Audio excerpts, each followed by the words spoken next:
Have you ever hit a major financial milestone and then felt absolutely nothing?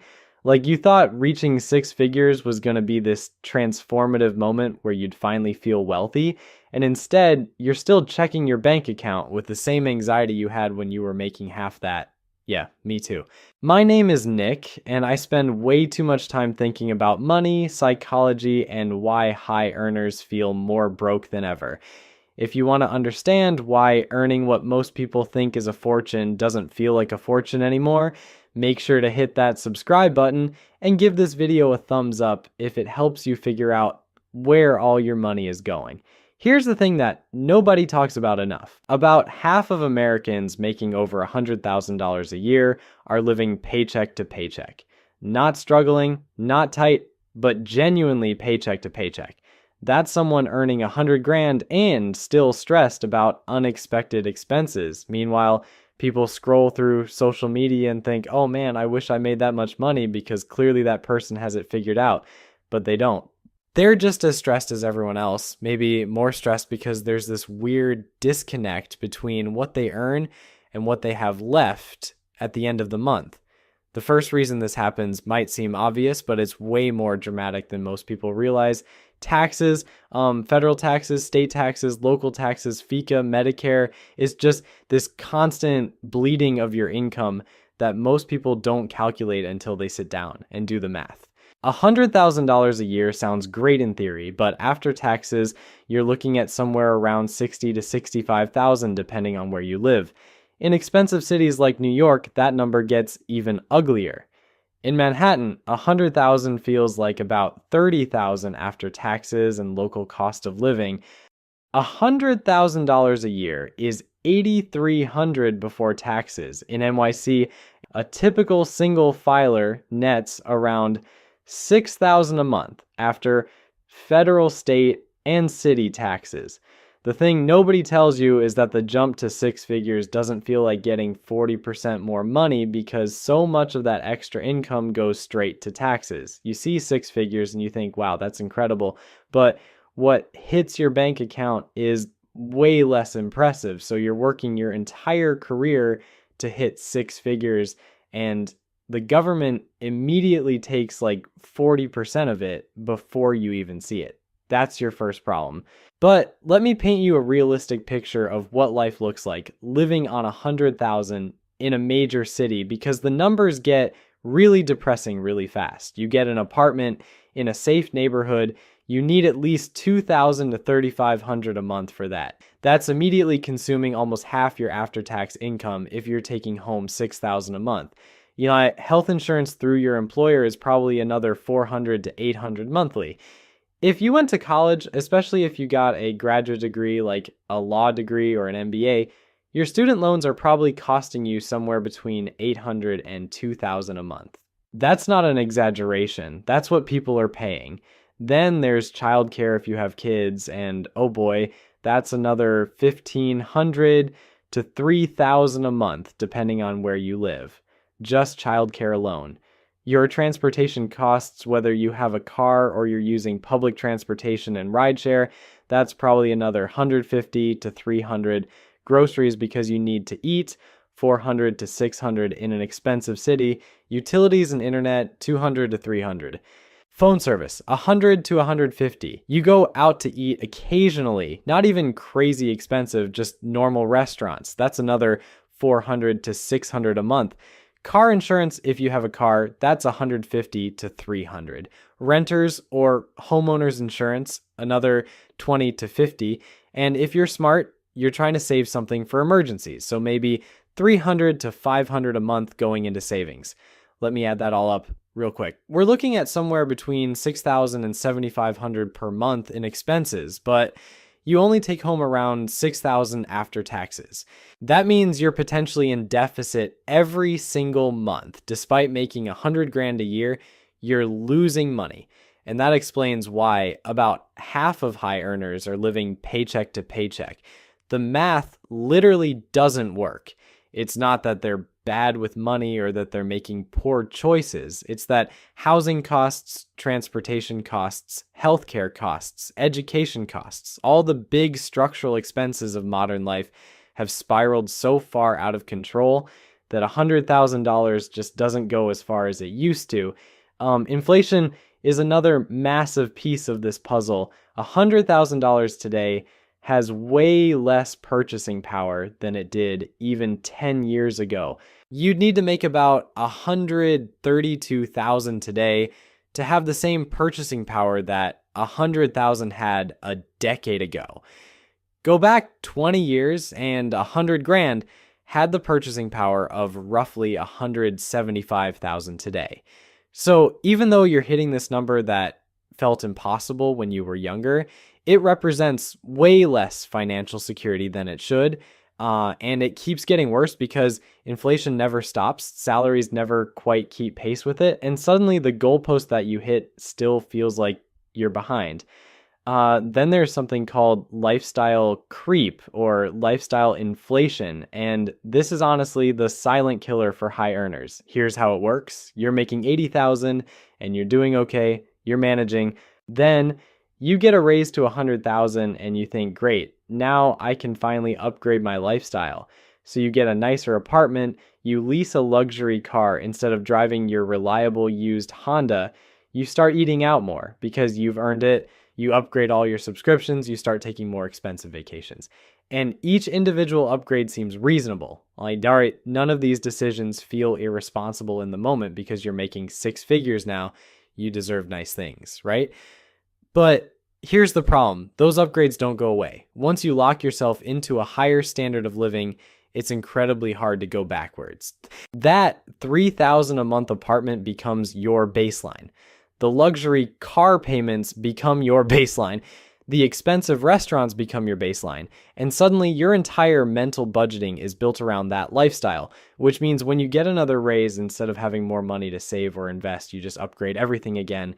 You move to a $4,000 apartment, you get an even nicer car, you take trips to Europe instead of weekend road trips. The extra money disappears into an ever escalating lifestyle before you even notice it was there. And this is absolutely not a character flaw or a personal failing. We're biologically wired for this. We compare ourselves to the people around us and we want to maintain or improve our status relative to them. Research shows we're fundamentally driven by social comparison. When you make more money, you naturally want to spend more money to reflect that higher status. Social media makes this infinitely worse because you're not just comparing yourself to your neighbors anymore, you're comparing yourself to everyone on earth. You see people who seem to have it all figured out, traveling, living in amazing homes, driving luxury cars, and you think, well, I make $100,000, so I should be able to do that too. Except you don't see their student loans or their family money or the fact that they're going into debt to maintain that lifestyle. You just see the Instagram photos and you think you're failing because you're not doing that. So you start upgrading your lifestyle to keep up, and before you know it, you've completely erased any financial advantage from making more money. The pressure to consume, to display your wealth through the things you own and the experiences you have, it's relentless. And most people don't even recognize they're doing it until they sit down and realize they're making six figures, but they have nothing to show for it. This is the trap that so many high earners fall into, and it keeps them stuck in that paycheck to paycheck mentality, even though their income looks impressive on paper. Then there's housing, which is probably the single biggest reason why six-figure earners don't feel rich anymore. The median home price in this country is over $415,000. That's roughly 5 times the median household income, which is insane.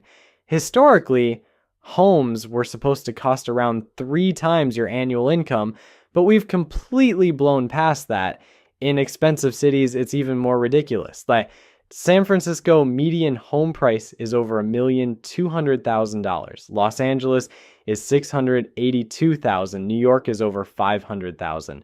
Washington, D.C. is close to $500,000. And if you're making $100,000 a year and you want to buy a home in any of these cities, you literally cannot afford it.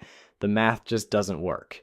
A mortgage on a median-priced home now requires annual income of at least $126,700 just for the mortgage, taxes, and insurance on a typical 30-year mortgage, and that assumes you can get the 3.5% down payment together. If you're buying in an expensive city, you need to make significantly more than that. So you get high earners who are making 100 grand feeling like they can't afford to buy a home, which is this bizarre psychological experience because they thought by the time they hit six figures, they'd be able to buy a home. Instead, they're in a perpetual state of being almost there, but never quite there. And housing costs have become so extreme that they're eating up way more than the traditional 28 to 36% of income that financial advisors recommend. The median cost of homeownership now takes up about 45% of median household income, which is completely unsustainable. This is why homeownership has become such a mental health crisis for younger generations. They're being priced out entirely. The average age of a first-time homebuyer is now 40 years old. 40. That used to be the age when people were thinking about upgrading to their second or third home, and now it's when people are just entering the market for the first time. For someone making $100,000 a year, that gap between the dream of owning a home and the reality of not being able to afford it is psychologically devastating.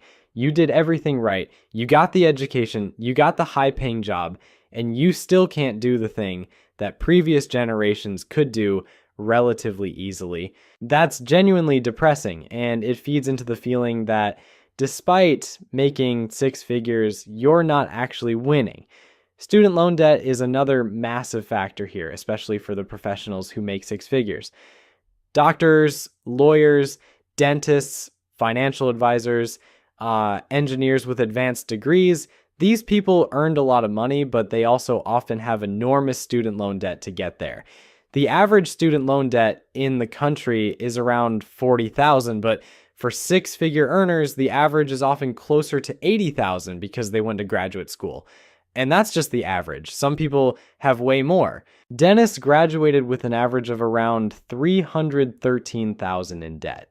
Lawyers average around $130,000. People with MBAs, masters in engineering, doctorates in various fields, these people are sometimes starting their high-earning careers with between $100,000 and $300,000 in student loans. So even though they're making six figures, they're also making payments of $1,000, $1,500, $2,000 a month toward loans. That's money that doesn't go toward housing savings or investments or anything else. It just goes to pay for the education that got them the six-figure job in the first place. And the stress from this is real. Nearly 80% of people who owe between $130,000 and $139,000 in student loans report feeling high to very high stress from their debt. These are people making good money, but they're so stressed about the debt that they can't enjoy the income. One 30-year-old investor in New York making over $105,000 a year told me that student loan debt eats up so much of his income that he feels like he's paying a second rent to the government. He's making six figures and feels like he's barely surviving. This is the reality for millions of highly educated professionals. They're high earners on paper, but their take-home money is consumed by student loans, and that creates this weird disconnect where they're supposed to feel rich, but instead they feel stuck. And then there's the geographic nightmare. $100,000 is worth completely different things depending on where you live. Someone making $100,000 in Cincinnati is in an entirely different financial universe than someone making $100,000 in San Francisco or New York. In Cincinnati, you can rent a 3-bedroom, 2.5-bath home with a full backyard for $1,800 a month. In Santa Monica, you're paying $1,650 for a 450 square foot studio. That same $100,000 goes about 3 times further in Cincinnati. But here's the problem. A lot of high earners live in expensive cities because that's where the jobs are. The tech industry is concentrated in San Francisco and Seattle. Finance is concentrated in New York and Chicago. Entertainment is concentrated in Los Angeles. Real estate is concentrated in New York, Miami, Los Angeles. So if you're successful in these fields, you're probably living in one of these expensive cities, which means your $100,000 feels way less impressive than it would in cheaper areas. And you can't just move to Cincinnati and take a tech job because the jobs aren't there. you're kind of trapped between wanting to be where the money is and the money not actually covering your expenses where you are. This geographic arbitrage that used to work where you could make a high salary and live somewhere cheap, that's become way harder now because of remote work consolidation and the fact that everyone figured out the same trick at the same time. So you've got this weird situation where people are moving to cheaper areas, but then their salaries get cut because the remote job markets have adapted to geographic cost of living. It's a losing game. The psychology of not feeling rich despite six figures is also deeply tied to comparison and aspiration. 100,000 feels like a lot of money until you start hanging around people who make 200,000 or 500,000 or $1 million a year. Suddenly, you're in rooms where people are talking about buying vacation homes and investing in businesses, and you're just trying to figure out how to afford your current home. There's this hedonic treadmill where your reference point for wealthy keeps shifting higher. Americans say they'd need to make $520,000 a year on average to feel rich. That's 5 times 6 figures. Think about that for a second. People making under 50,000 said they'd need 157,000 to feel comfortable, but people making 100,000 said they'd need 246,000. The more you make, the more you think you need to feel secure. This is real and it's documented, and it explains why so many successful people feel like failures. You hit your goal and the goalposts immediately moved. You thought 100,000 was going to be the number that fixed everything, but now it just feels like entry level for a comfortable life. The gap between what you make and what you think you need keeps growing no matter how much money you earn. It's like playing a game where the finish line keeps moving further away every time you get closer to it. And there's also just the reality of what 100,000 provides in terms of lifestyle. It's not rich, it's comfortable middle class if you're smart about it, but it's not rich. Rich people aren't stressed about losing their job. Rich people don't worry about unexpected car repairs or medical bills. Rich people don't stress about whether they can afford a meal out or whether they need to check their bank account before making a purchase. You know, if you're making 100,000 and you still stress about those things, which most people do, then you're not rich. You're upper middle class, trying to feel like you've made it, while the anxiety that surrounds finances just follows you no matter how much you make. This is the real frustration for six-figure earners. They've achieved this milestone that's supposed to mean something, that's supposed to feel transformative, and instead, they're having the exact same financial anxiety they had when they were making 60 or 70,000. The number changed, but the feeling didn't. The crazy part is that if you did the work to stay disciplined, to resist lifestyle inflation, to invest consistently, to live below your means, even at a six-figure income, you could absolutely build serious wealth. The math works if you stick to it. But the pressure to upgrade your lifestyle, the comparison culture, the inflation eating away at your purchasing power, the structural costs of housing and education, the taxes consuming 40% of your income, the student loans, the geographic reality of where jobs exist, all of this conspires to make six figures feel like it's barely enough to get by. And that's the real tragedy. You made it to the goal and it didn't feel like winning.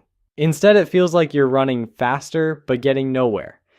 And honestly, most six-figure earners never actually address this psychologically. They just accept that despite making 100,000, they need to make more, which sends them into this endless treadmill of trying to earn higher and higher incomes, hoping that eventually they'll reach a number that feels like enough. But if you don't address the lifestyle inflation and the psychological comparison games, no number is ever going to feel like enough. No matter if you're making 100,000 or 200,000 or 500,000, if you haven't fixed the underlying psychology around money, you're always going to feel like you need more. This is why some people making 100,000 feel rich and others feel broke. It's not actually about the income. It's about the choices and the psychology and the awareness of where money is going. The people who feel rich are the ones who consciously resist lifestyle inflation, who understand their geographic advantage or disadvantage, who've paid off their debts or are managing them strategically, who aren't comparing themselves to everyone on social media, who understand what their money is doing and where it's going. They feel rich because they're rich relative to their spending, not relative to their income. And that distinction changes everything about how they experience their financial life.